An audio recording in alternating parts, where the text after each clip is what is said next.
Now, what Jacob didn't know is that his pretty wife was a thief, because she actually had the genes of her father. And before they left, she had stolen some household possessions. Jacob didn't even know, so Jacob boldly declares, if I've stolen anything, let the person who stole it, let them die. And here goes Laban searching through all the stuff. Now, what kind of father will start out by searching through the stuff of his daughters, knowing that if he finds the stuff, they've got to die? But he's so incensed and wants to get at Jacob that he will destroy whatever is in his way. If I had time, I would preach on that. You cannot be a hateful person towards one other person.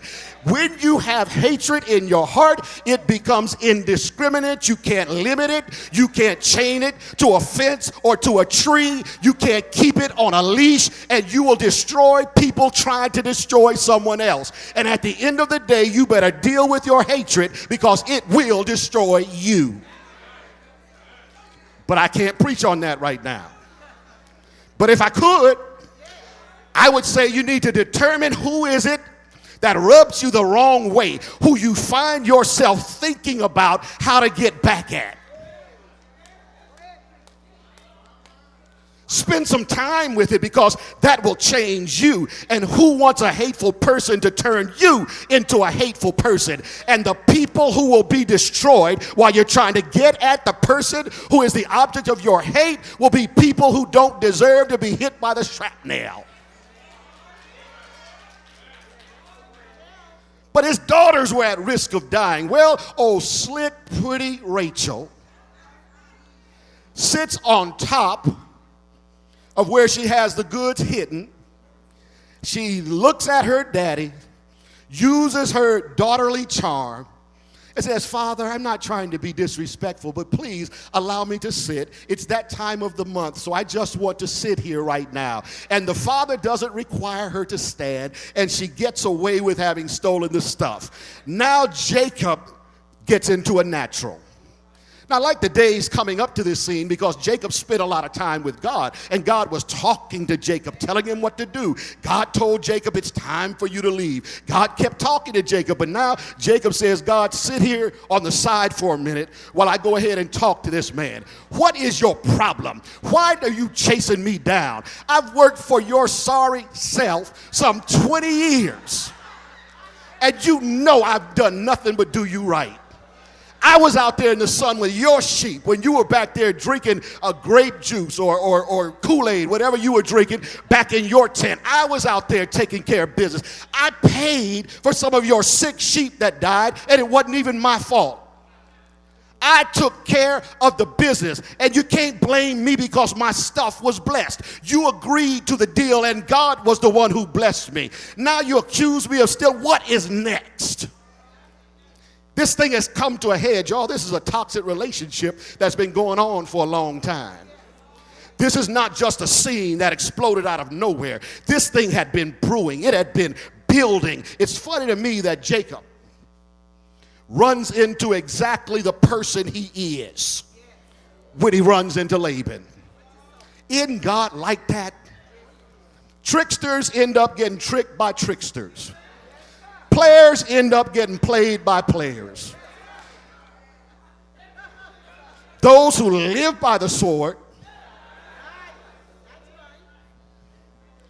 some who aren't Christian call it the law of karma, but we will call it reaping what you sow.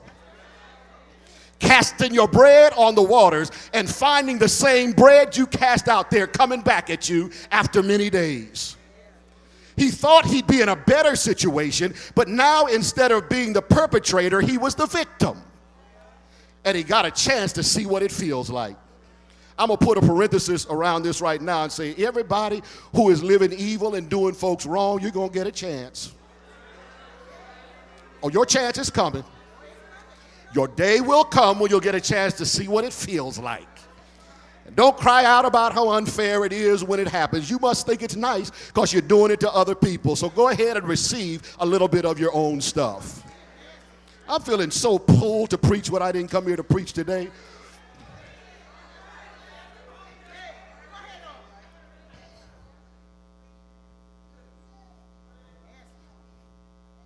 But it's coming to a head. It's about to go down. Laban did not come alone. Laban came strapped and ready. Laban had no love for Jacob at all. Why do I say that? I say it because after this scene, when Laban goes his own way, he stops, wakes up early in the morning, he kisses his daughters and he blesses his grandchildren and doesn't say a word to Jacob. If we were there, I bet you we would have seen him making eyes as he turned around and left. We're not guessing about this. Just look at the words that were spoken between the two of them. Essentially, Laban, the older of the two, goes ahead and responds to Jacob and says, don't talk to me like that. Everything here is mine. Not true, but it sounded good. Give him some credit for having some game. He didn't go down easily. He said, everything here is mine. Then after he finishes just retorting back like men are prone to do, you know, the 80-pound weakling saying to the 250-pound strapping athlete, go ahead and try it then. It's obligatory for a man to at least let his mouth be manly, even if he can't back it up. It's just obligatory. And every young boy in here, if you're being raised by a mother, hear this from me. Let me be a surrogate father right now and let you know that a little bit of aggressiveness is not negative. That's right.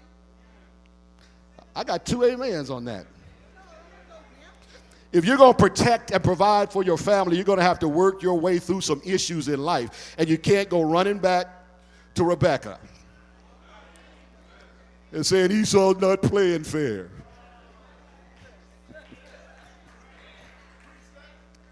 Can't preach that today. They're not feeling that one, Elder. They're not feeling that one.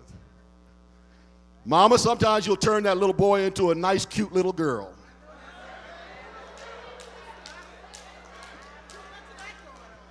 And gut him of every manly instinct.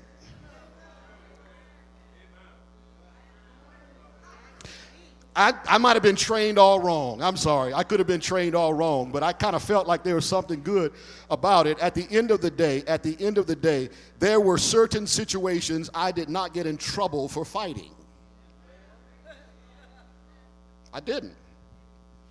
Wasn't like I was an extremely violent young man when I was growing up, but it was understood that if someone comes up and lays hands on you, and there's no immediate help available,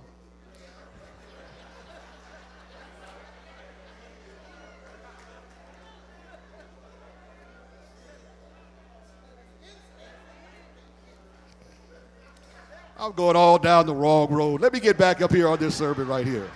The one I have for today. 10 minutes.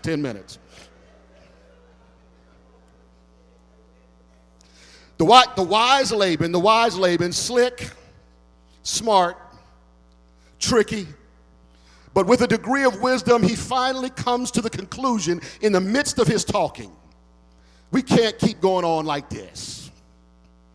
He says, let's make a decision between us. And this between, the positioning of the word between, over and over in this text does not suggest let's come to an agreement that we mutually make. Let's sit down and negotiate. He's basically saying, let me put this on the table and stick it right between us so you know what you're dealing with.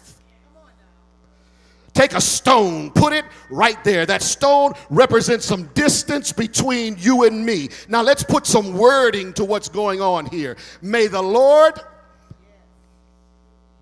be the watchtower between you and me. Not while we're absent. While suggests a measurable period of time, not while you were out such and such happened, but when are you going to be better, they asked the young lady, when he leaves. Suggesting when the state of his absence is permanent. When we are absent, one from another, and if you or I ever think about crossing this barrier and hooking back up, may God, who is the watchtower, step up, draw his sword,